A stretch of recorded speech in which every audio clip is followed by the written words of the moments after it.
stores are starting to put out their fall decor, so to get inspired for a new season of crafting, I've put together a mega video of all of my favorite fall projects from the past. The Dollar Tree always has great wood blanks for every season and holiday, and I was really excited to see that they had wooden acorns this year too. In addition to 2 of those wooden acorns, I'm going to be using some of the faux leather that the Dollar Tree also carries and some nautical rope that I got from Amazon. Before I got started painting on the acorns, I took a scrap piece of cardstock and I'm just tracing the top of each acorn on the cardstock. I then flipped it over and I used the same curve that's at the top of the acorn to create a curve at the bottom of the acorn so that my acorn will look like it has a little cap. I cut it out with scissors and then I got to work on the body of the acorn. I started by giving each of my acorns a good base coat of white Waverly chalk paint, and once that paint was dry, I went back through with the color hazelnut, and I'm just using a dry brush technique. I'm focusing more along the edges, but I did add a little bit of the paint through the body of the acorn also. To create the cap for my acorn, I'm using that piece of cardstock that I had made the pattern out of. I placed it on the back side of the faux leather. I traced it out with a Sharpie and then I cut it with scissors. Now, one thing to remember here is because the stem is slanted to one side, if you're tracing on the back side like I am, you want to make sure that you flip your pattern over so that the stem will line up with your wooden acorn. This faux leather from the Dollar Tree is pretty thin, and I was afraid if I attached it with hot glue, you would be able to see the glue through the leather. So instead, I'm using some double-sided tape here. This is pretty strong adhesive. I get it from Amazon. It's called Score Tape. I use it all the time in my paper crafting. I just applied a good bit of it on the top of the acorn where the faux leather would go. And then right around the edges where I wasn't too worried about the hot glue, that's where I added a little extra hot glue for extra security. Now I'm using my nautical rope to outline the cap of my acorn, and you can see here I started slightly off center at the bottom of the acorn, and I like using this nautical rope from Amazon a little bit better than the Dollar Tree one because it's just a little thinner and I think it's a little bit easier to work with. I just worked in small sections the whole way around the cap. I added a little line of hot glue and then I would place the rope into it and hold it for a second or two until it's set. It was a little tricky around the stem area because of the sharper corners, but because this rope is thinner, it was easier to work with. When I got around to the other side, I left just a small gap in between the 2 ends of the nautical rope, and that's because I wanted to tie a bow, so I wanted that gap there so that the knot of the bow could fit inside there and not get too bulky. I just tied a simple shoelace style bow out of the same nautical rope, and I used hot glue and I glued it right into that gap. I wanted my acorns to stack on top of each other, so before I started adding the nautical rope to the second acorn, I laid my first acorn down where I wanted it to be, and I just used a pencil to mark where I needed the rope. I didn't want the rope to lay underneath the first acorn because it would create a slight gap and make it look a little uneven. So you can see here I started with my first pencil mark and I'm doing the same process. I'm just adding a little bit of hot glue at a time and I'm running around the whole way until I reach my second pencil mark. This worked out well too because now I know exactly where I need to put my first acorn at, so I'm just using a good amount of hot glue all along the edge there and through the center where the 2 acorns would touch, and I was able to just slide it into place. I think you could stop here because I think these 2 acorns are so cute on their own, but I do have a Cricut, so I decided to cut out a small decal for the bottom acorn. It just says fall is in the air. This is available right in the Cricut design space if you have a Cricut too, and I just applied it with some permanent vinyl.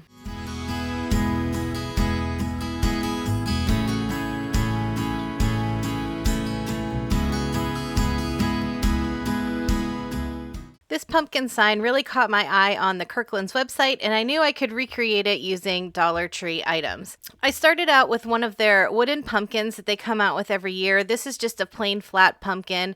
I also had a wooden arrow on hand, and I wanted to show you that if you have these metal welcome signs from the Dollar Tree, that would fit perfect on the arrow too. But I decided to make a decal using my Cricut instead, but I wanted to give you the option because I know not everyone has a Cricut. I started by painting my 2 wooden pieces first. I'm going to leave the rope attached to the wooden arrow because I'll be able to use that later.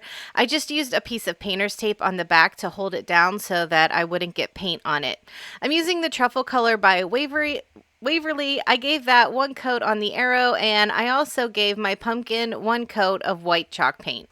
After the paint had dried on my pumpkin, I used a pencil, and using the bottom of the pumpkin as a guide, I drew some lines going from the bottom of the pumpkin up towards the stem just to define the curve of the pumpkin a bit. I'm using a pencil here because I knew it would take me a couple attempts to get the lines how I like them, and I was able to erase the ones that I didn't like. Now, if you chose to paint your pumpkin in a different color, maybe orange, instead of using a pencil here, you could use a piece of white chalk and that would do the same thing. Once I had the lines how I like them, I'm using the mineral color by Waverly and a pretty thin paintbrush. I took most of the excess paint off of the brush before I started filling in those lines, and because this color is so similar to the pencil line, I wasn't worried if you saw a little of that pencil line through there, but I did put it on light enough that you couldn't really see the pencil through the paint. Using the same color mineral, I took a bigger, chippier brush and I'm dry brushing the same color around the edges of the pumpkin. And then just to blur out those center lines a little bit so they wouldn't be so prominent, I did take the same chippy style brush and I dry brushed over the surface of those lines as well. Using the small brush again, I defined the stem a bit more with the same mineral color. I didn't worry if the line connecting the stem was perfect. I just drew a little arc on with my brush and then filled in the rest of the stem with the color. And the last thing I needed to paint was the arrow. The base coat was already dry, so using the same mineral color, I just dry brushed around the edges to give it that distressed look. At the top of my pumpkin, I wanted to place a bow. I had this burlap and lace ribbon in my stash. I'm pretty sure this is from the Dollar Tree also. I looped one piece around so that it was the width that I wanted the bow to be, and I cut another piece to act as the tails. I accordion pleated them both in the center, and then I just used a piece of jute cord to tie them together. Before attaching the bow to the top of the pumpkin, I grabbed some of this berry garland that I already had and I cut a length to wrap around the stem, and then the extra tails that were hanging, I just used a little tool that I had and I wrapped it around to give it a corkscrew look. Then I just used some hot glue and I hot glued the bow right over top of the berry garland. Once it had dried just a bit, then I pulled those corkscrews down so they looked like they were coming out through the bottom of the bow. Before attaching my arrow to my pumpkin, I did add the decal that I created on my Cricut. I wanted to show you that you could use that welcome sign that you get in the 3-pack from the Dollar Tree as well, because the Kirkland's pumpkin actually did say welcome on it, not pumpkin patch. But I thought it would be cute since I was using an arrow instead of just a plank of wood if it said pumpkin patch. Then, because I did leave that rope attached to the arrow, I just had to cut it in half. I laid everything face down so that I could line the arrow up on the pumpkin, and I added some hot glue, placed the rope that was already attached into the hot glue, and just to make sure it was extra secure, I added a piece of clear tape over each piece of rope. I created a hanger for this sign just by taking a small piece of jute cord. I hot glued one end to each side of the base of the pumpkin, and of course I always like to add clear tape just to make sure it's nice and sturdy.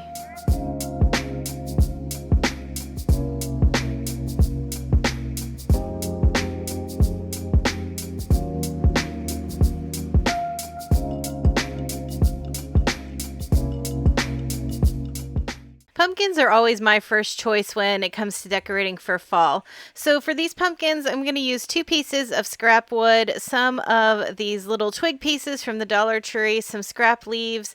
I also have a few of these paper doilies, some ribbon, and a pack of these really cute pumpkin stickers that I found at the Dollar Tree. To get started, I'm giving both of my wood pieces 2 coats of orange chalk paint. This is the Pumpkin color by Waverly.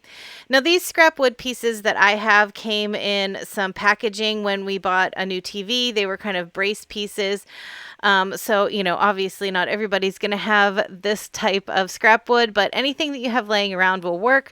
Or if you don't have any scrap wood, they do sell wood squares and wood rectangle shapes at the Dollar Tree that you could use instead. After my orange paint had dried, I took out those paper doilies and I'm placing them in different areas on each of the pumpkins. So you can see here, I laid one doily on the bottom right-hand corner of the pumpkin. I'm just holding it in place with my finger, and I'm using a chalk brush to paint white chalk paint over the top of the doily. I'm going in an up and down motion rather than side to side so that the paint will just go right on top of that doily and I don't run the risk of getting any paint underneath it. I did make sure that I painted past the edge of the doily also so that you could see a nice outline from the doily. Now this is where I said it really doesn't matter what kind of scrap wood you want to use. You could use any size here or any shape, and depending on how big of a pumpkin you want, you would just want to buy a bigger doily to fit over the top of the pumpkin. So for the second one here, you can see I shifted the doily over and I did it more in the center on the top of the bottom of the pumpkin. And this is where you can get creative. You can place these doilies anywhere you want, and the pattern on them is so pretty. It makes a really pretty pattern on your pumpkins too. Now that the white paint had dried from the stencil that we used the doily for, I took out those Dollar Tree pumpkin stickers. I think these are so cute. I can't always find the holiday stickers at my Dollar Tree, so I was really excited when I was able to find these ones. They have a little bit of a 3D look to them because they are layered stickers.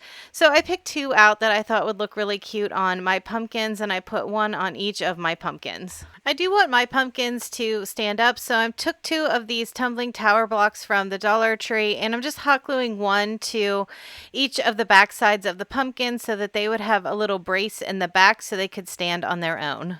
I'm using 2 of these little twig pieces that I got in a bag from the Dollar Tree to act as the stems on my pumpkins. I was able to find 2 that were about the same width as my wood blocks, so I just added a little hot glue to the top and I put my twigs in place. As a final touch for my pumpkins, I had some of these scrap leaves in my stash, so I cut the big part of the stem off of the leaf, and I also tied bows out of some gray and white striped ribbon that I had. I just hot glued a leaf at the top of the pumpkin and put the bow on top of it. There's a lot of different ways you could customize this to fit your taste. I think those wired berry garlands that you can get at the Dollar Tree would look really cute at the top of these pumpkins, or you could even make a big old bow or even add some flowers. Whatever you want to do and whatever fits your style will work for these.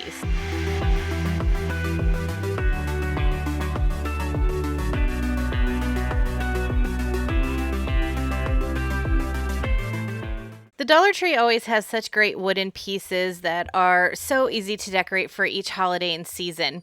My Dollar Tree recently got a plus section, and I was really excited to see these larger wooden panels for only $3. So I grabbed one of those. I also went to the Halloween section and grabbed this fun spider wooden cutout.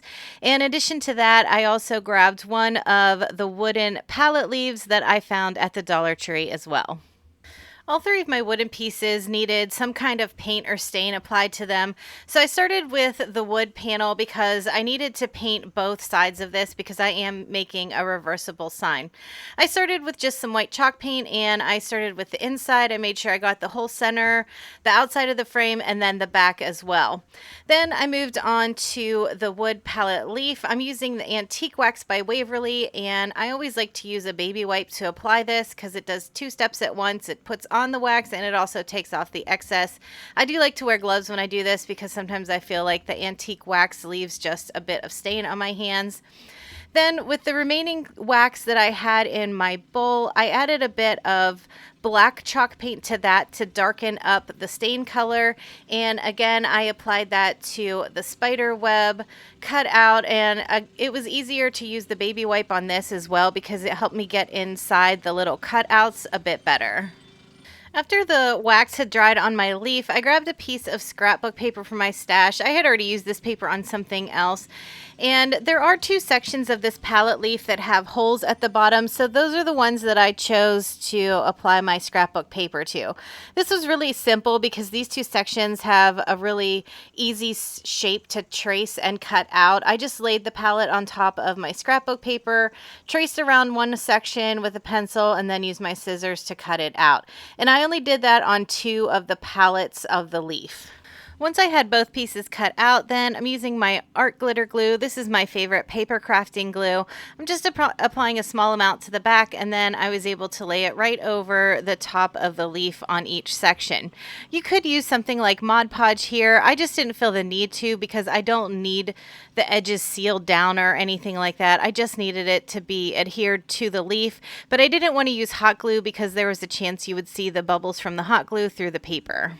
I wanted to glue my leaf down to the center of this wooden frame, but I felt like it was just a bit too plain.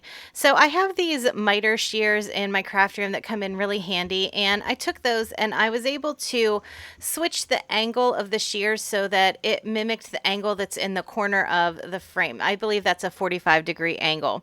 And just using some regular size craft sticks here, these aren't the popsicle stick size, these are the ones that are just a little bit bigger than that. I think they're more like the tongue depressor size sticks. I cut a piece using my miter shears so that it would have the 45-degree angle on it.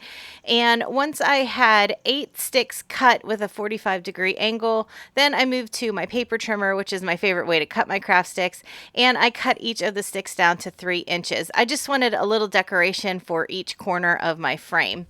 Once I had the craft sticks cut down to the length that I like, then I went back to my frame and I was able to lay them in each corner. And because this is wood on wood and I do use the Gorilla Glue sticks, I was able to just use hot glue to make sure that all of my sticks were fastened to each corner. To finish this side of my wood panel, I just applied some hot glue to the back side of the palette leaf and set it down in the center. It's nice that those wooden strips run along the back because I could apply the glue there, and it also helped lift the leaf up off the surface a bit, which created a shadow, and that's a look that I really like. Now for the back side, I kept it simple. I kept debating whether I should do some kind of texture on the back or some dry brushing, but in the end, I really liked the contrast between the black spider web and the white background, so I just applied some hot glue to the back side of my spider cutout and applied it right to the center of my sign.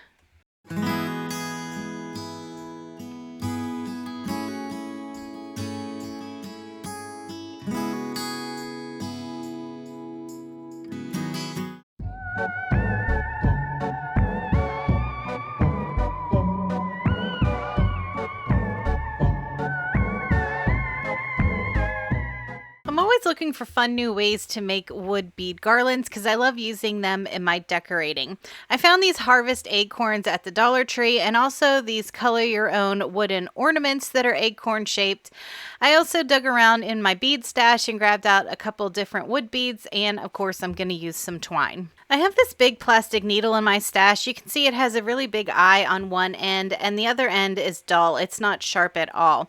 And it makes it really easy to string beads together. I ran my twine through my needle and I took the 2 ends that were left over and tied them into a big thick knot so that the beads would have a place to stop. I also made sure that I had about 2 inches of tail sticking out from the bottom. Then I got started on the pattern that I wanted to create. I started with some of the gray beads and I added 3 of those, then I added 1 of the plain wood beads, and then these acorns are just foam in the center, and even though this needle was not sharp at all, I was still able to poke it right through the center of the acorn, and then I repeated that pattern on the other side. So on the opposite side of the acorn, I did 1 wood bead and then 3 gray beads, and then I just kept repeating that pattern until I got the length of wood bead garland that I liked. Once I got to the end of my twine, I clipped it off of the needle and I tied another thicker knot so that the beads would have a place to stop. And again, I left about 2 inches of twine sticking out the bottom of the knot. You could paint or stain the acorns any color that you wanted, but for mine, I decided to use some of the Distress ink by Tim Holtz. This is the color Vintage Photo. I'm just using an ink blender and I'm rubbing it all over the surface of the acorn. I only needed to do one side of this, and I am going to do this on 4 acorns because I will be doubling them up. After my acorns were all filled in with ink, I laid one of them down on my silicone mat face down. I added a small amount of hot glue in the center, and I laid the tails from my bead garland into that hot glue. Then I applied more hot glue over the center, and I sandwiched the twine in between 2 of the wooden acorns. And I did this on both ends of my garland rather than tying tassels, which is kind of the traditional thing that you find on the end of wood bead garlands, because like I said, I'm always trying to find different ways to make wood bead garlands look more unique. As a final touch for my acorns, I took a piece of trim that I had in my stash. I just added a small amount of hot glue around the stem and I wrapped it around. Then I used the same trim. I created a small bow and I hot glued that right to the top as well.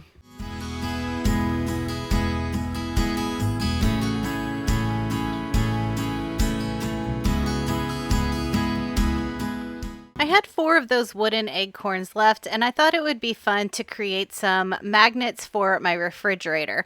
I also have a few stickers left in a pack from the Dollar Tree, and the Dollar Tree does carry little button type magnets, which is perfect for crafting. Again, you could paint or stain these any color you wanted, but I decided to go with some ink again. This time I'm using a different color. It's a little darker. This one's called Walnut Stain, and I did the same thing. I just used my ink blending tool and I rubbed it all over the surface of my acorns.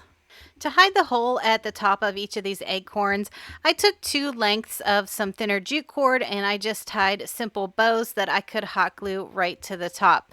Then I started pairing up some of my leftover pumpkin stickers. Some of them already had more than one pumpkin on it, so I was able to just put that sticker right in the center of each pumpkin, but some of them only had one pumpkin, so I would just double or triple them up. These stickers are really cute because they do have a 3D effect to them. Some of them have little pieces of foam in them, so it gives it a little more dimension. And one tip I have is just make sure that your ink is really dry before you put the stickers down, or else they won't stick as well. I knew hot glue wouldn't work for these magnets, so I am using some E6000 adhesive. I'm just putting a small amount on the back side of each of the magnets, and then I laid a piece of clear tape over top of each of the magnets just to keep it in place while it dried.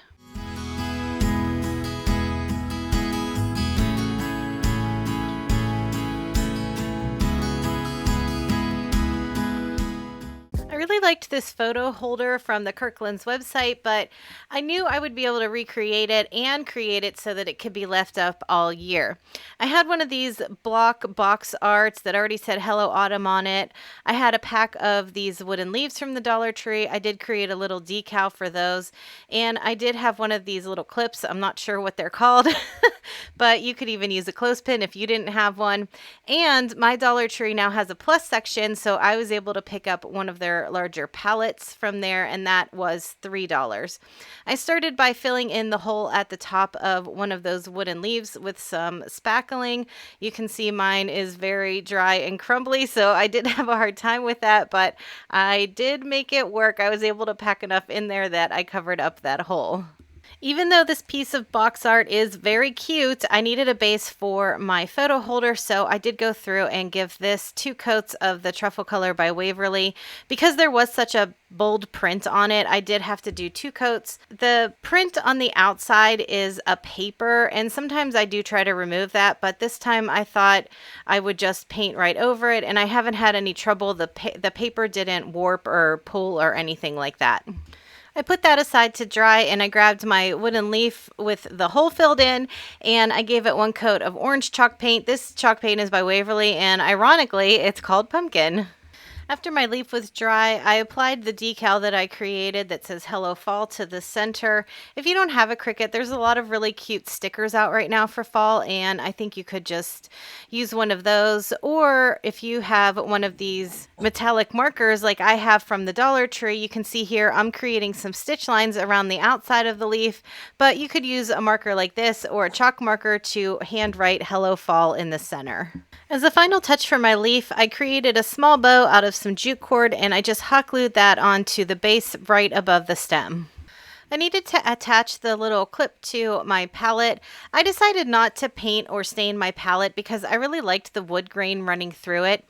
I'm using a combination of E6000 and hot glue. I added the E6000 to the flat part of the bottom of the clip, and then I put in a pretty large dollop of hot glue onto my palette. And when I pressed my clip onto it, some of it seeped up through that hole to really attach it pretty sturdy. Now here's the part where I said I wanted to be able to leave this out year round. So instead of hot gluing my leaf onto the palette, I'm going to actually use a Velcro dot. I attached one side of the Velcro dot to the leaf itself and the other side to the bottom corner of the palette. And now when fall is over, when we're moving into Christmas and winter, I could maybe create a little Christmas ornament or a little snowflake or something like that and attach that to the bottom of this photo holder. And I could keep doing that for every season or every holiday. I can just Velcro off whatever ornament I have on there and put a new one down. I ran hot glue along the bottom side of the palette and I stuck it in the center of my box art that I had painted over. To give it a little more stability, I did use 2 of the tumbling tower blocks that you can get at the Dollar Tree, and I just hot glued those on to the back side just to make sure that it was nice and sturdy. This palette is nice and big, so I think a 5x7 photo would fit really nice on here, but since I only had 4x6 photos on hand, I took a piece of scrapbook paper and I clipped it in behind my photo just to add an extra pop of color.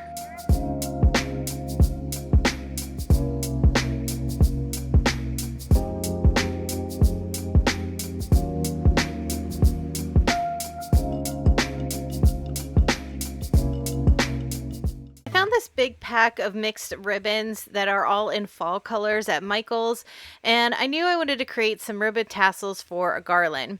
In addition to those ribbons, I'm going to use some wood beads from the Dollar Tree and also these wooden leaves from the Dollar Tree and some silk leaves that I'm not sure where I got, and I have some white macrame cord that I got from Amazon. To get started on the ribbon tassels, I gathered up 5 or 6 ribbons out of that bundle that I thought looked nice together.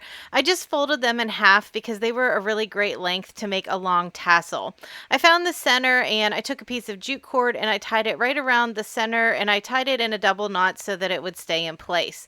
Once I had the center tied, then I took a second piece of jute cord and about 1 inch to 1.5 inches down from this where I tied it at the top, I just tied it around again so that it would bundle all of the ribbons together. I picked out a wider piece of ribbon from that bundle. This is in a navy blue color that I think is really pretty. And where I had tied that jute around the top to bundle everything together, I'm just running a band of this ribbon around that to give it a nice finished look. Now, depending on how long you want your garland to be, you can make as many tassels as you need to get the length that you want. For mine, I only needed about 4 or 5 because I didn't have a very wide space to put this on.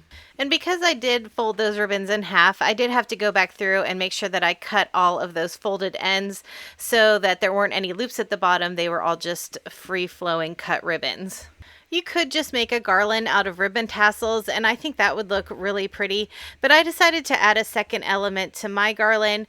So I'm using these wooden leaf ornaments that you can get at the Dollar Tree. I'm using some distress ink here, and I do have an ink sponge to run the ink around the outside edges of all of the leaves. And the ink color that I'm using, this is a Tim Holtz Distress ink, and this is called Gathered Twigs. I thought it looked really pretty with the wood grain here, and you can see I only put the distress ink around the edges of the leaves. I left the centers a little bit lighter.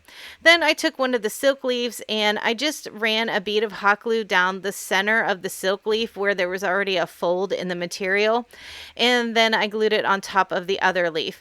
That way it wasn't glued flat to the wooden leaf. It still had the edges open so that it gave it a little bit more dimension than if you would just glue it flat to the leaf. So you can see here again, I'm just running a thin bead along that center fold in the material, and I'm just pressing that down right on the leaf so the edges still flat. I knew in the beginning I showed you that I was going to use some wood beads here, and you still could. My original plan was to string a few wood beads at the top of the leaf before I tied it on, but because of the where the hole in the leaf is, it goes at the top of the leaf and there's a point there. The bead didn't really lay right, so I decided to just skip that step.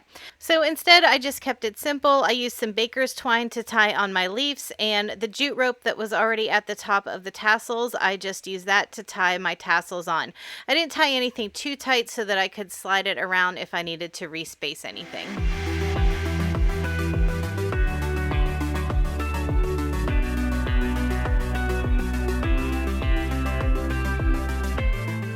Sometimes the Dollar Tree has decor that I love so much I don't want to do anything to it.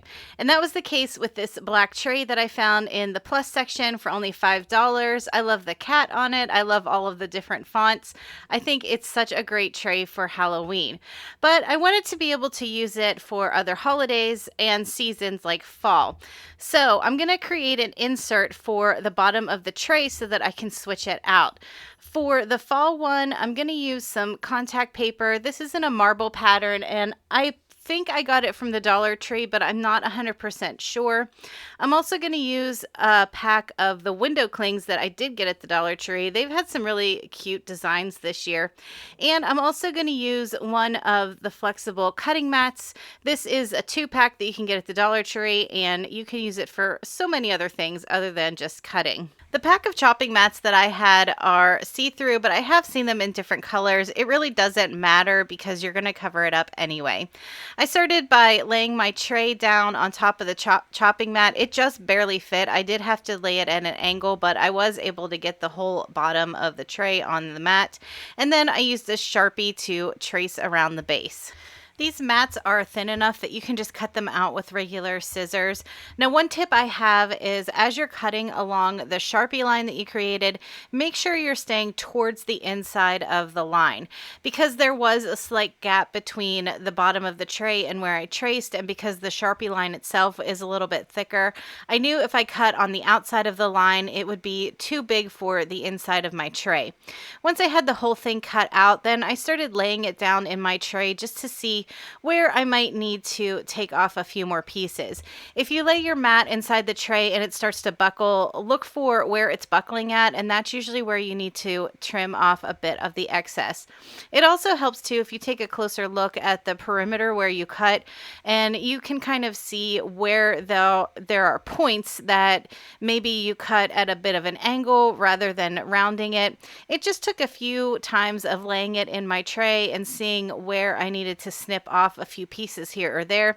And don't worry, it's not going to be perfect, but in the end, it's going to look great anyway. Next, I cut a piece of the contact paper slightly larger than the pattern that I had cut out with my chopping mat. You can see my paper, the roll got a little wrinkled, but it was okay. I was able to smooth it out pretty well. And because it is a marble pattern, if there was a little wrinkle here or there, it kind of blended into the pattern anyway. I found it to be easier to fold my chopping mat a little bit, lay it down in the center, and then move out to the edges.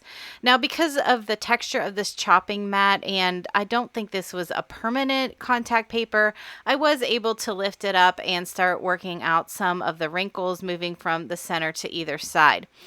Now, another tip I have for you, if you think you're going to create something like this and you want to create different inserts for the different holidays, before you get this covered with contact paper, I would take that piece of chopping mat that you had cut down to fit to the inside, and I would trace it on maybe cardboard or poster board, and then that way, as the different holidays and seasons come, you can just pull out your pattern to create another chopping mat. You don't have to worry about retracing the bottom of your tray every time you want to create a new one.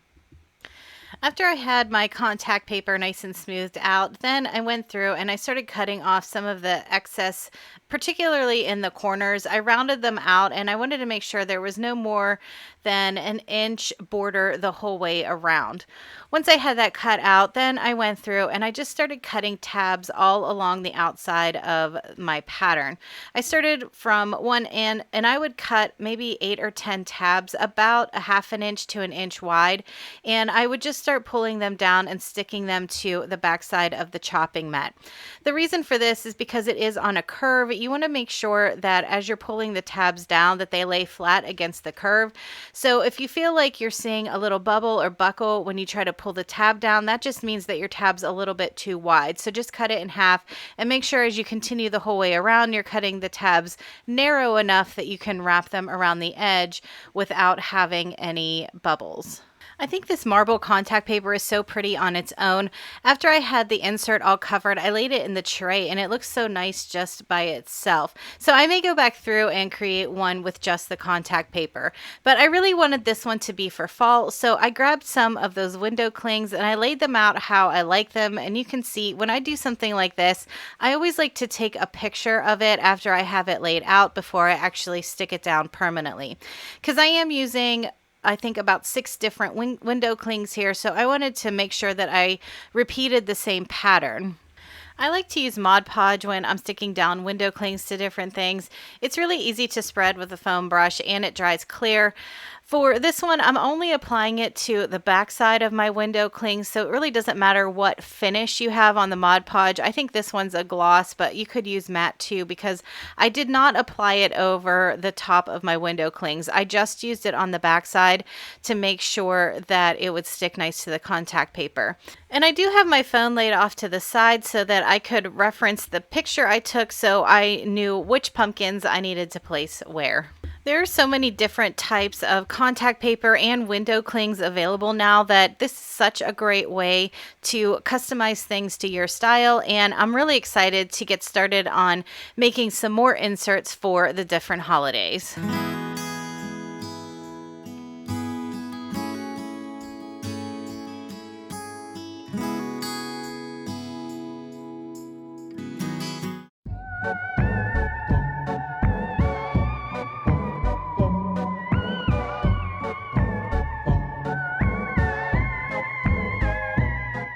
Hanging garlands are one of my favorite things to create, so when I saw this pumpkin garland on the Kirkland's website, I knew I had to make one for myself. I'm using a pack of the wooden pumpkin ornaments from the Dollar Tree. There's 8 in a pack.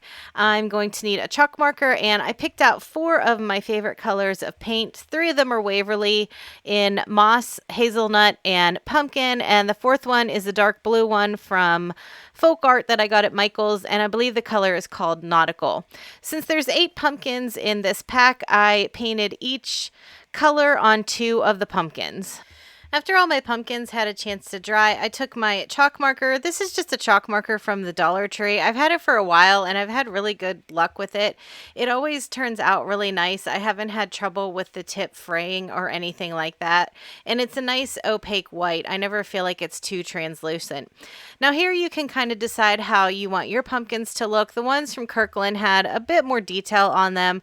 I decided to go with kind of a quirky pattern on mine. I would do a little squiggle line and then a dot, and I repeated that pattern the whole way around the pumpkin, and then I also used that pattern to define the center curves of the pumpkin as well.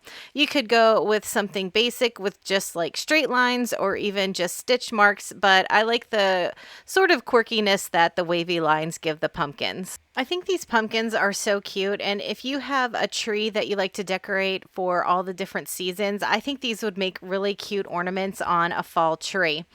Because they do have holes at the top, if you wanted to tie yours onto your garland, you could do that. I wanted to just glue mine right to the rope so that when I hang it, it would make sure that all of the pumpkins were facing forward. Sometimes when I tie things onto a garland, they have a tendency to shift around, and sometimes you kind of see the side view, but because these are really, really flat, I wanted them to stay facing forward. So that's why I added just a bit of hot glue right at the base of the stem, and I laid the rope into the glue to make sure that they would all be facing the same direction once I hung it up.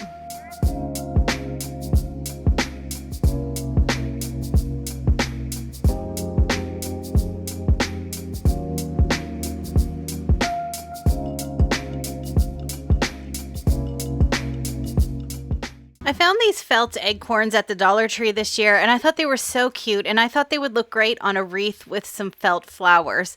In addition to these felt acorns, I'm also going to be using a grapevine wreath form, some of this beaded berry garland that you can get at the Dollar Tree, a few sheets of felt, and some leftover stems from a flower bouquet. I don't like to glue anything to my Grapevine wreath form because they are a little bit pricey, so I want to be able to reuse it. So instead of gluing anything right to the wreath, I'm going to create a base out of the 2 acorn picks that I have. I just joined the 2 stems together. I gave them a little bend so they would match the curve of the wreath form, and then using some zip ties, I just attached the 2 together so that everything else I want to add to this wreath, I can add right to these 2 acorn picks rather than putting it directly on the wreath. I'm going to start by creating some felt leaf type things for on my wreath. I laid my ruler out and I lined the edge of my piece of felt up at the 1.5 inch mark, and I cut a strip the whole way up. I didn't bother marking it or anything. It didn't have to be exact. I just wanted it to be about 1.5 inches the whole length. Then I took my scissors and I'm cutting fringes the whole way down the length of this piece of felt. I stayed about 1/4 to 1/2 inch away from the other end so that I wouldn't get it disconnected. The one tip that I have is make sure you're using a pretty good pair of fabric scissors for this, because felt can be a little tricky to cut through. So if you're using fabric scissors, it'll make it a little bit easier. I'm sure you're like me and you probably have some of these flower bouquets laying around that only have maybe 1 flower left on them, and you don't know what to do with all these stems that have no leaves or flowers left. So I took one of those bouquets out. I took the flower off that was left on it, and I clipped one of the stems off to make my new felt flower. I started at the top with a little hot glue and I just wound it the whole way down until I got to the bottom, and I added a little more hot glue right at the bottom and tucked the end in. I love creating this type of felt flower pick because it can kind of mimic different things. Because of this green color that I chose, it reminded me of a fern, but if you used a darker green, it could remind you of pine also. Next, I got to work on the flowers that I wanted to create, so I grabbed some of the white felt that I had in my stash. And again, I laid my ruler down. This time I lined the end of the felt up with the 3 inch mark. Then I used my hot glue to run a small bead of hot glue along one edge of the felt piece, and I folded it in half so that the 2 ends were joined together and the other end formed a loop. Then I kind of repeated the same process as I did the first time. This time, starting on the loop side, I'm cutting fringes into the other side of the felt.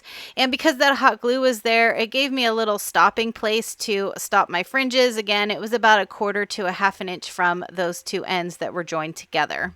And I just did that the whole way down the length of the piece of the felt.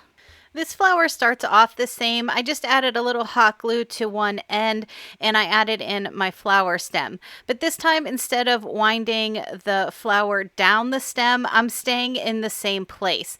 So you can see here, as I'm winding it up, I'm making sure that the bottom lines up with the piece that I had just rolled into it. So basically it's just forming a big roll, and then those loops that are on the other side will fan out and form the flower. After I rolled up the whole length of the felt, then I added more hot glue and just attached it to the other end. I then took my wire cutters, I clipped off the excess wire stem, and I added hot glue all over the bottom of this flower so that everything will stay in place. And once that hot glue has a chance to set, you can see how those loops form this really pretty flower that kind of reminds me of a mum. I made several of the flowers and those fern-like picks that I had showed you earlier. And once I had all of those finished, then I just started placing them on top of my 2 acorn bunches. I can't really give you exact directions to this because it'll just depend on your style and your preference. I just started with the green picks first as my base layer, and I hot glued those to the acorn stems wherever I thought they looked good. Then I placed the flowers where I wanted them. As an extra little embellishment for my wreath, I took some of that beaded berry garland. I cut a piece off and wrapped it around something I found in my craft room to create a corkscrew. Then I cut that down into smaller pieces and I just tucked it in here and there where I thought the wreath needed a little extra texture. Once I had my base decorated how I liked it, I laid it on top of my grapevine wreath, and using some zip ties again, I just fed it through the stems of the acorn picks and I attached it to the wreath. So this is a great way to reuse these wreaths. You just create everything on a base and then attach it.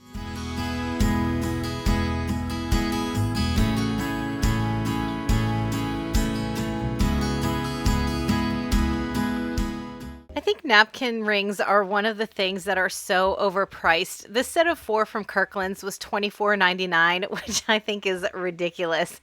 So I grabbed a few things from the Dollar Tree, a pack of their shower curtain rings, some of these burlap pumpkins, and I did have some of this wheatgrass type filler in my stash that was from Dollar Tree. I'm also using some thinner burlap ribbon.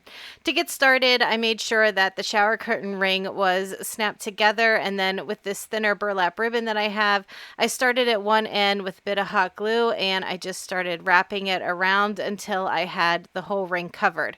Now here's where you could kind of customize this to fit your taste.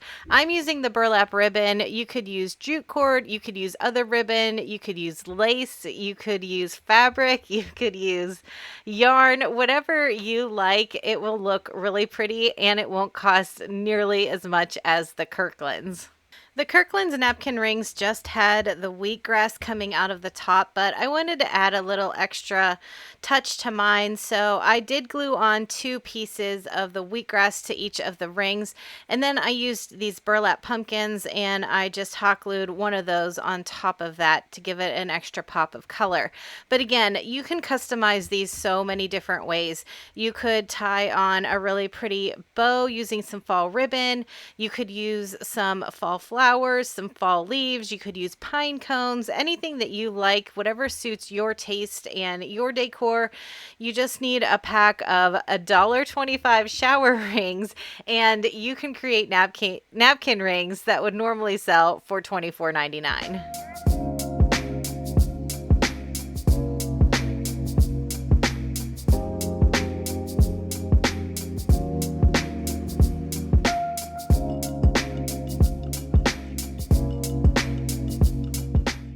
Dollar Tree always has great blank wood pieces for every holiday.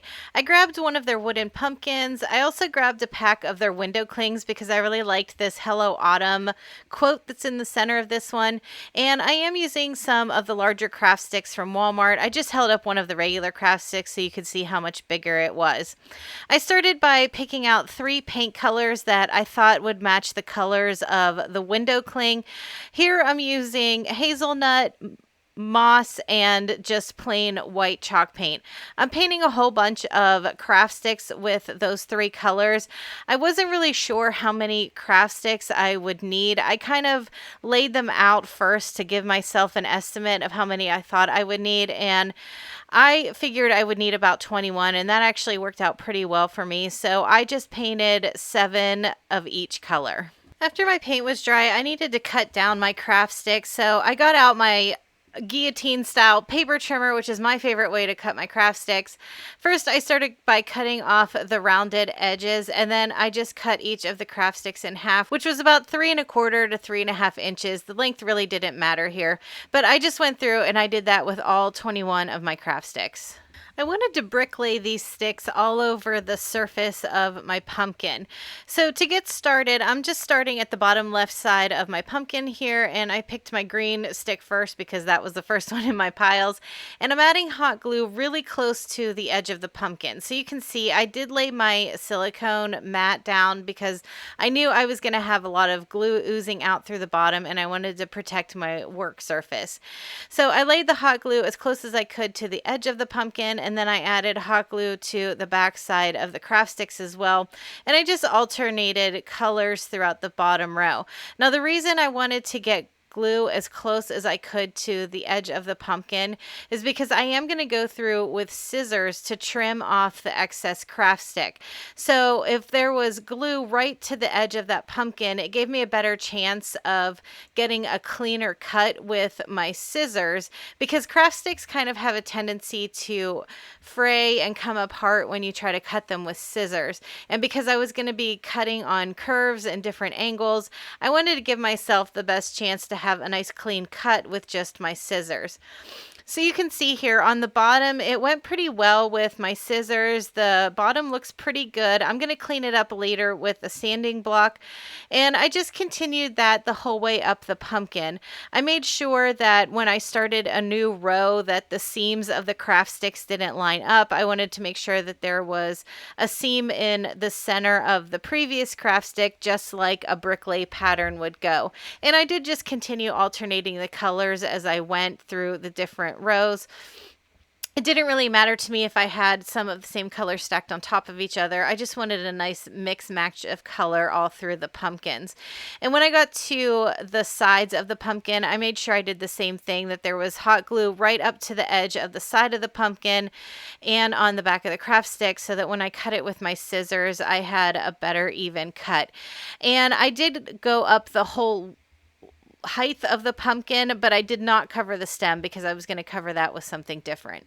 Now that I have all of my sticks glued down and trimmed off, I did go back through with my sanding block, and anywhere the edges were a bit rough or anywhere that the sticks kind of splintered, I did go through with the sanding block and I smoothed that out as best as I could. Now, because the sticks are wood, because the pumpkins are wood, it sanded off pretty smooth. I was happy with how the edges looked, and the sanding block did take care of any of the extra hot glue that was sticking out of the sides as well. And where I had those little curves on the bottom, I was able to fit the corner of the sanding block in there just to smooth that out and to define those curves a bit more. There's a lot of different options when it comes to covering the stem. I decided just to add some hot glue and wrap the whole stem in some jute cord, but you could just paint it. I mean, if you're feeling really ambitious, you could even run those craft sticks up through the stem and try to cut that out, but I wasn't about to go on that journey. So I just used some jute cord, covered mine up. I had to add hot glue as I went, especially when I got to the more curvier parts of the stem, but it all curved up pretty well, and I was happy with how the jute cord looked with the colors that I had picked for the craft sticks. After I had the whole stem covered in the jute cord, I used the same jute cord and I took 2 lengths of it to create a thicker bow, and I just hot glued that to the base of the stem. When I bought this set of window clings, I thought that they would have a white background. I wasn't expecting the clings to have a clear background. And when I laid it on my pumpkin, it kind of got lost. You know, with all the colors there, they matched up so well that you really couldn't see what was going on. So I took a piece of white cardstock. I just added a little Mod Podge to the back of my window cling, and I laid it over the white cardstock so that I could cut it out later and it would have a white background and it would stand out on the pumpkin a bit more. And since I now have a cardstock backer for my window clean, I used my art glitter glue and I just applied glue all over the back of it and put it on the front of the pumpkin. You could also pop this up here too if you wanted to add some craft sticks on the back so that it would lift up a little bit, but I thought with the white background I would just glue it flat down on my pumpkin.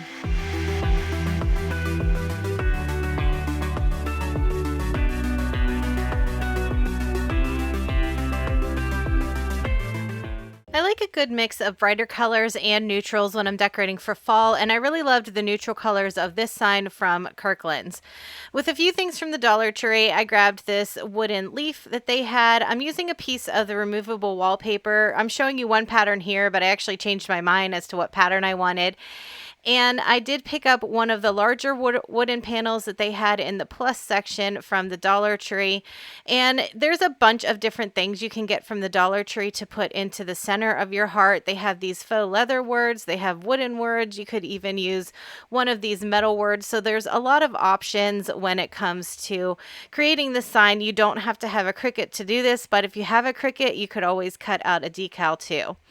I started with some white chalk paint and a big chippy brush, and I'm just going along the outside edges of this big wooden frame and dry brushing it. I wanted some of the wood to show through, but I did like how the white paint gave it a slightly distressed look. I also used the same white chalk paint and I gave my wooden leaf one full coat. I wanted to cut my piece of wallpaper down to size, so I used a ruler to measure the inside edges of the frame going in both directions so that I would know what size I needed to cut out of the wallpaper. Now, I know this wallpaper does say removable, but I've worked it with this before, and when I've stuck it down, I've had a really hard time peeling it back up. So that's why I wanted to cut my wallpaper down first before I laid it in. Otherwise, if you're using something like fabric or contact paper, you could probably slide it in first and then just use a box cutter to trim off the excess. But because I have worked with this before, I knew that once I stuck it down, it was probably going to be pretty stuck in place, and I didn't want to risk ripping it. I showed you a bunch of different word options in the beginning, and I decided to go with one of the faux leather words that I had. This is a darker brown, and it says grateful. I'm using my fine tip glue gun here, and I'm just adding a bit of hot glue to the back and sticking it down in the center of the leaf. Because the edges of the leaf were going to overlap over top of the frame, I wanted to create a bit of stability in the center of the leaf for when I attached it. So I stacked up 2 of the tumbling tower blocks, and I placed that in 3 different parts on the back side of the leaf, and that just created a small spacer so that I would have more surface to hot glue onto the sign. Once I had those in place, then I just added some hot glue to the back side of the blocks, and I laid it onto my sign.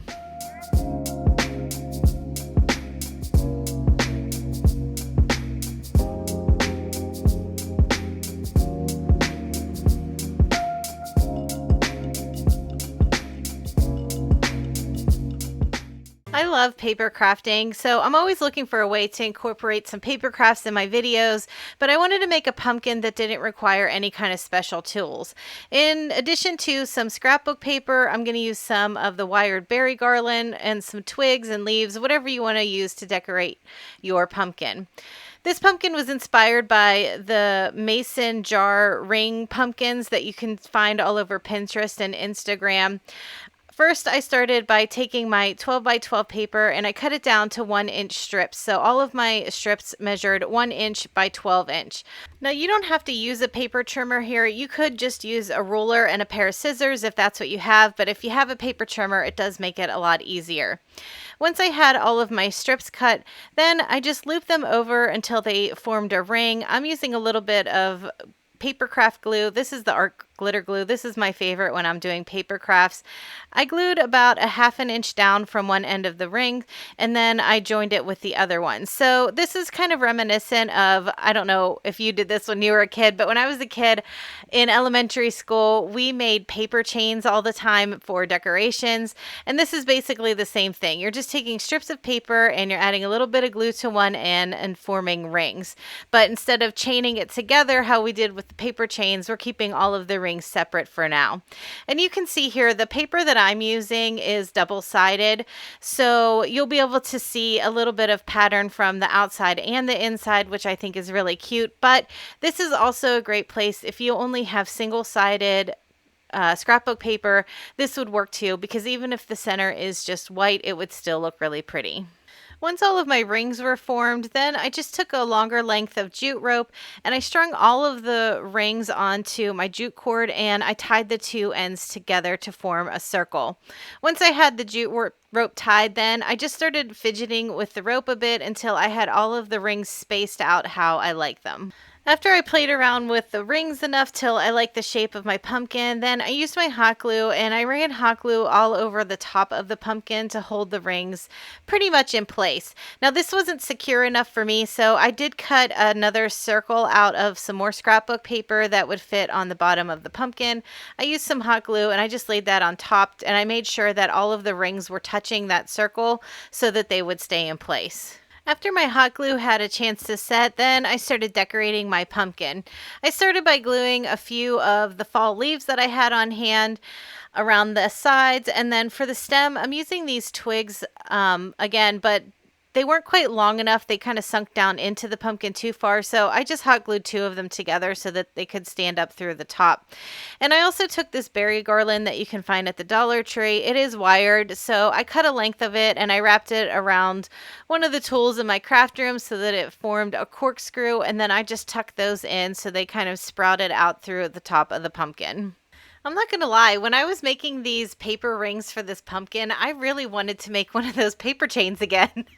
I just think they would look so cute. When I was a kid, we always just made them out of plain construction paper, but I think it would look really cute as a garland, especially with how the scrapbook paper is now. The patterns are so pretty and detailed.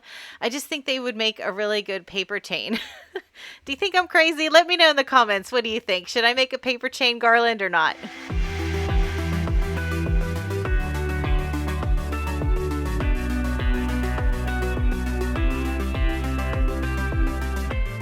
The wooden pumpkins from the Dollar Tree are such an easy way to make signs for fall and Halloween.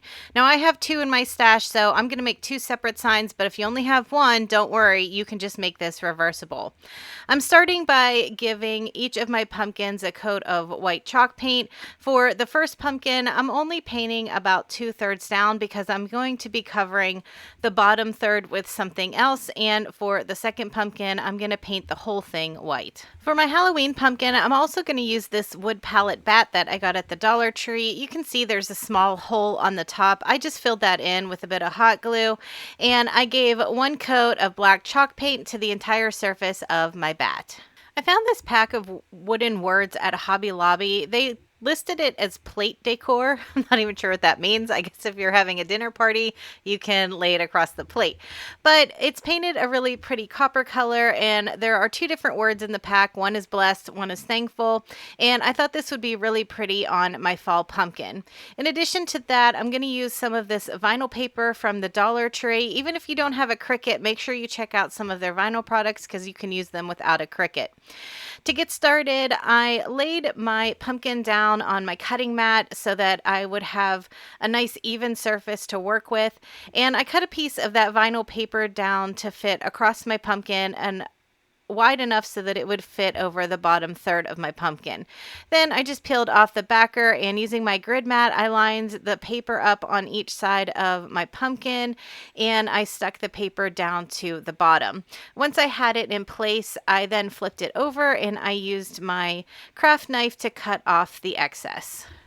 Back on the front side of my pumpkin, I'm just adding some hot glue to the back side of one of those wooden words. I chose the word blessed, and I added it to the center of my pumpkin. I kind of centered the word over the vinyl paper and the pumpkin itself, so some of that buffalo plaid would run through the center. Let me know in the comments if you're still a fan of buffalo check. I still love it. I know some people are kind of over it at this point, but I really like using it in my decor still.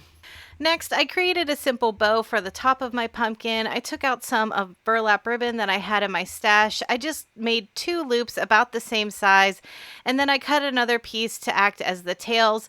I cinched it all together in the middle and tied it with some jute cord, and then I fanned out the loops to create a double bow. I also had some of this wired berry garland in my stash, so I took a long length of it and wrapped it around something that I had in my craft room so that it created a corkscrew. Then, because this is wired, I was able to just wrap this right around the top of the pumpkin to secure it in place. Once I had those corkscrews fanned out a bit, then I took the little burlap bow that I had created and I just hot glued it down over top of the corkscrews.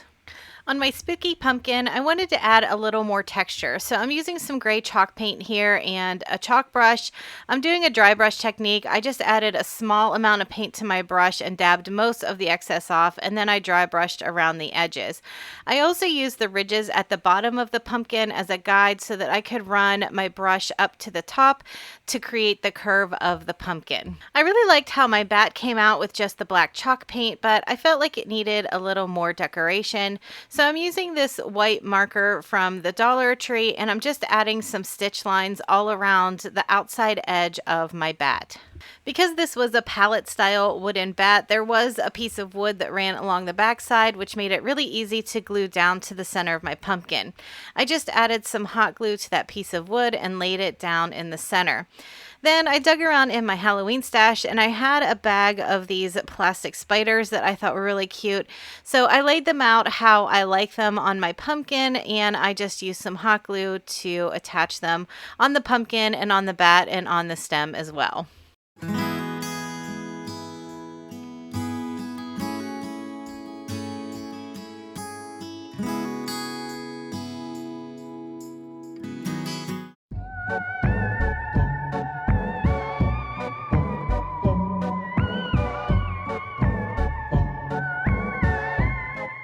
really love the wreaths that are just made out of a single hoop. So I was really excited when the Dollar Tree started carrying these brass wreath rings. I'm going to use the largest one in the pack. I also have a ton of different fall flowers, and I have some buffalo check ribbon. This actually came from the Dollar Tree, and I have 2 rolls, but they've both been used before, so I only had a few pieces or a few lengths out of both of them, but I was able to make a bow.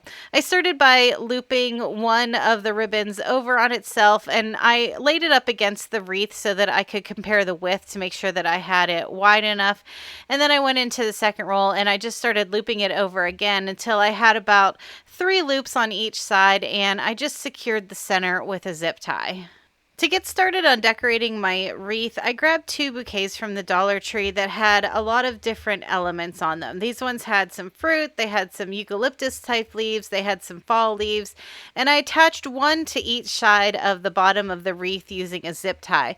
And then from there, I was able to build up towards the center where I was going to place the bow. I just started hot gluing and laying things on top of those 2 things that I had already started with. And because I had spaced them out evenly, I was able to work back towards the center where I was going to place the bow, and I knew everything would be symmetrical from side to side. So this is where you can get creative. You can add in any kind of flowers, you can tuck in pine cones, different fall leaves, whatever suits your style. You can just start building it up on the base of this wreath. Once I had a few things laid down on the ring, then I went ahead and grabbed another zip tie and attached the bow to the bottom center of the ring first. And then I was able to go back through and fill in the gap between the edges of the bow and the florals that I had already laid down. That just kind of made more sense to me than trying to fill the whole bottom in with florals first and then attaching the bow on later. I wanted to make sure I had enough room for that bow, but I didn't want there to be a gap between the bow and the flowers. At the top of my wreath, I grabbed a piece of cording and I tied it in a slip knot around the top. I hot glued the 2 ends together because I wanted to fish it through some wooden beads. This cord was kind of thick and the holes in my beads were not very big, so I did struggle a bit with this, but in the end I did make it work. I had to use a pick tool and kind of dig those holes out a little bit, and I also had to use that same pick tool to help fish the cord through there. So I would just say, if you're going to create a hanger like this, make sure your cord fits through your beads first, but I was committed at this point and I wanted to make it work, and it did in the end, and I think it created a really cute hanger for my wreath.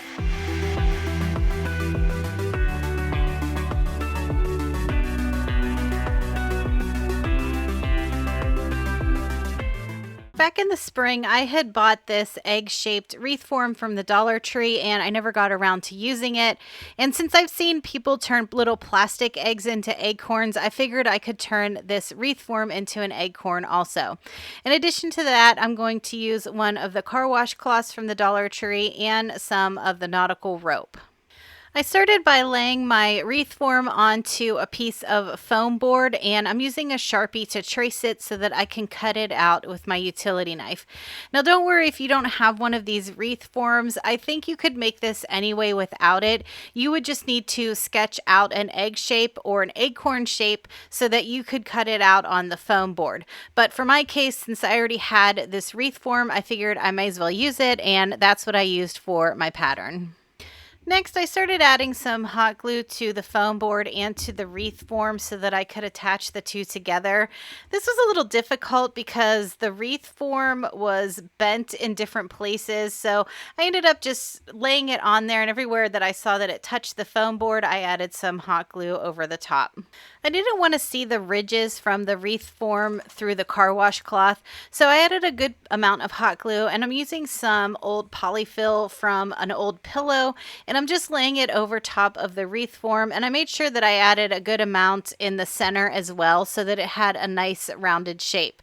Now this is where I want to caution you, just be really careful when you're doing something like this because that polyfill has little gaps in it, and so when you're using hot glue, just be careful because some of that glue can seep up through and get on your hands. Just make sure that you're using a nice big chunk of it so that you don't burn yourself. And like I said, I just made sure that I added it as even as I could throughout the egg shape, and I also made sure there was a good bit in the center so that it had a nice full rounded shape through the center. Like I mentioned before, I don't think you actually have to have that wreath form to create this. I think if you just cut an egg shape out of the foam board, it'll do the same thing because you have that polyfill to make the rounded shape that you need for the acorn. Once I had enough stuffing on the front side of my acorn, then I laid down one of the car wash cloths and I flipped it over.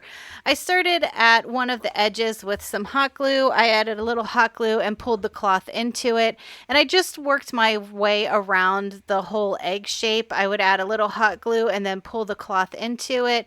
And as I got to the sides, I made sure that it was tight but not too tight so that it still had a little bit of a rounded shape on the other side. I didn't want it to get flattened out by pulling the cloth too tight.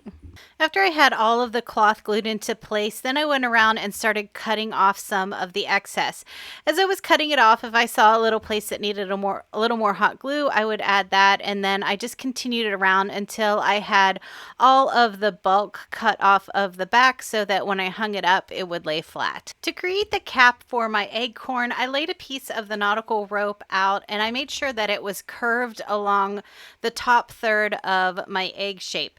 I wanted to make sure that it had a nice curve to it, that it wasn't going straight across, so that it would look like a cap rather than just having part of it wrapped with rope. So once I had the curve how I liked it, then I made sure that I hot glued the end of the rope onto the back, and then I just continued winding it up. As I would get to a new row, I would lay down a bead of hot glue, and I continued following that curve until I was almost to the top of my acorn. Once I got towards the top of the acorn, I wanted to add my stem in before I finished wrapping. I'm just using a little piece of a stick that came in a little pack from the Dollar Tree, but you could also go out in your backyard and find something that would work too. I just added some hot glue to the stick and I glued it to the top of my acorn, and then that way it was in place so I could continue wrapping my rope around, and I made sure that it went around the base of the stick as well so it looked like it was all one piece. I will say this took more rope than I expected. I ended up using about 3 packs of the nautical rope from the Dollar Tree, and I don't know if you can tell on camera, but one of the packs, the rope was a bit thinner, so I made sure that I used that rope towards the top, and I think it all blended together. I had this bow in my stash from another project and I thought it would look cute on this acorn. It's just a double loop bow, so I took that and I hot glued it to one side of my acorn.